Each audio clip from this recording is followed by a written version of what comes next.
Okay, time to actually put something back together. Front forks, there's all the parts. That's a little dampener for when if you lift the front wheel, so it's a spring spore.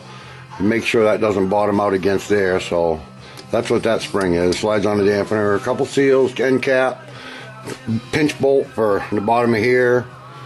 There's that tube polished up, and that's what I'm using for oil. So I won't bore you to death, but that's what goes into it. I'll show you it all put together.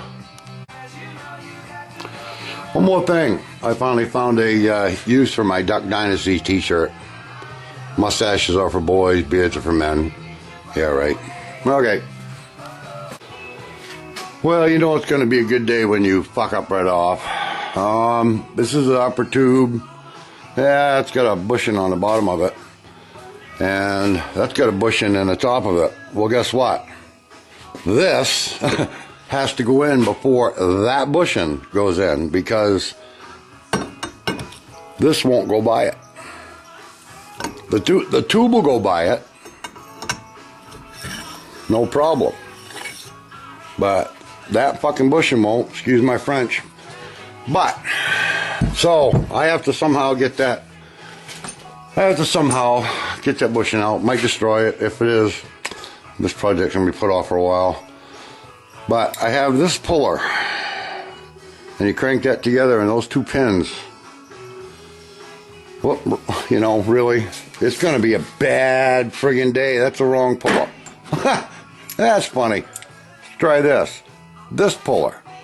When you turn that handle, those go out, and they're two little pinch, excuse me, a little pinch point. So I'm going to try to expand that out in the bottom of that bushing, and then I think I have a puller that fits that, or vice grips and hammer, whatever, but I'm going to give it a try. I don't know if you can see in there, but that bushing's up. So that little tool right there works. I put a screwdriver right underneath there and pry it up on both sides real quick, pop. So giddy up. Okay, it's back together. The bushing's in there. I don't know if you can see that or not, but came out, went back in, didn't harm it at all. Tube basically put back together. That's that spring inside I told you about. When that comes up, that bottom, that saves that shock of hitting that metal to metal. So I'm putting new seals in it. There's my seals, all balls. So I figured that anything with all balls on it must be good. So that's what I'm putting in. 2 seals, oil seal, dust seal. All right, later. Just a little trick that I learned years ago. If you don't have the probably $200 tool that slides down over here to drive that seal, and you're replacing them, use the old seal. There's a new seal started in. You just push it down on, and it bottoms the other one, and then this just pries out because it's not going into the recess. So just a little trick. This clip right here goes down in a groove down there just above that seal and kind of holds that bush in and the seal in, and then you just push in this dust cap. That's it, and then she's done. Just a note on buying this spring kit. Comes with these bushings that are 5.5 inches long, and you're supposed to shorten them. It sets a preload, and my Sportster's right there, and there was nothing. It says down here, go by the chart. A little sub thing, it was nothing, so I called him up. 2004 XL 1200R Roadster, 3 inches. It was kind of funny. I was reading the final things about how much fork oil to put in, and it says 99 millimeters from the top of the tube to the oil and vertical. And so I, well, what the hell, 99 millimeters? Looked it up. So one person says it's 3.898, but the real number is 8.8976377952756. I'm going with that number. I made a little gauge for measuring the height, cut that to the exact length, and little screw as you get hold of it, line up at the top of the tube, and it just touches the oil, you're good to go. So, brand new progressive spring and spacer, which is supposed to come to about the top of the tube, which I believe it will. And there's the old one. So quite a bit of difference.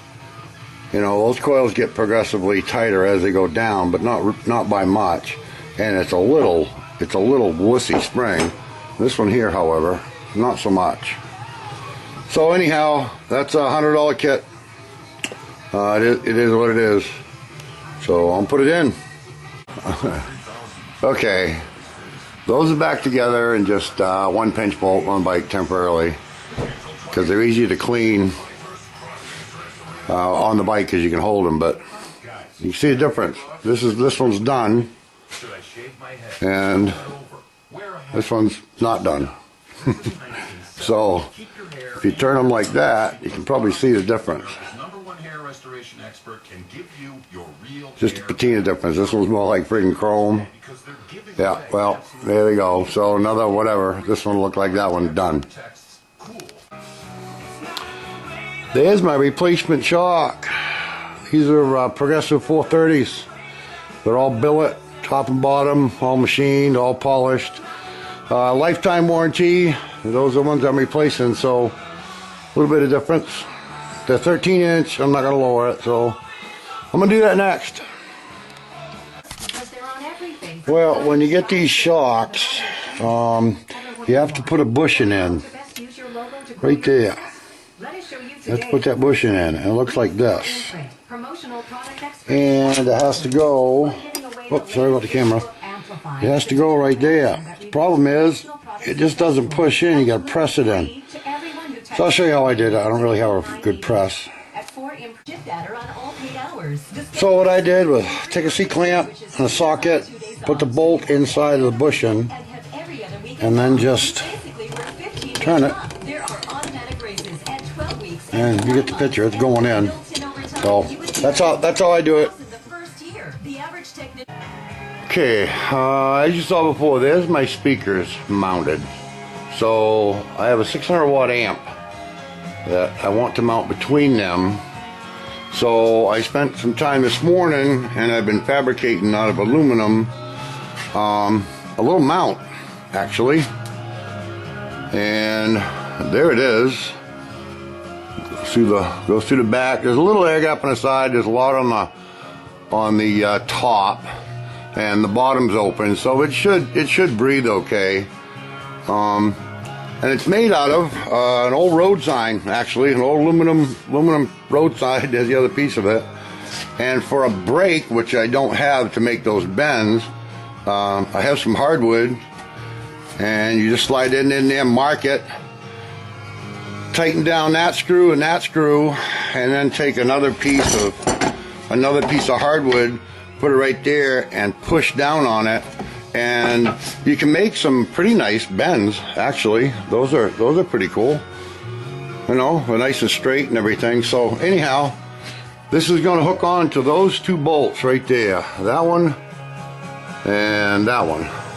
So that's going to set right in there just like that. And I got to make a bracket for the front. But you get the picture. And this aluminum will polish up like chrome, so I'll polish it all up, but just give me an idea how I did it and where I'm headed. So, okay, later. Well, this back mount worked great, actually, but it's floppy. So I'm going to make another one that goes from here up to here, and I think I'll put my cigarette lighter thing in there and a switch to turn it on and off the power to radio, because it's a voltage drawer when it's off, so I want to turn it completely off. So that's what I start with. I actually coked it in there pretty good to fit that mount. So it's just a rough prototype.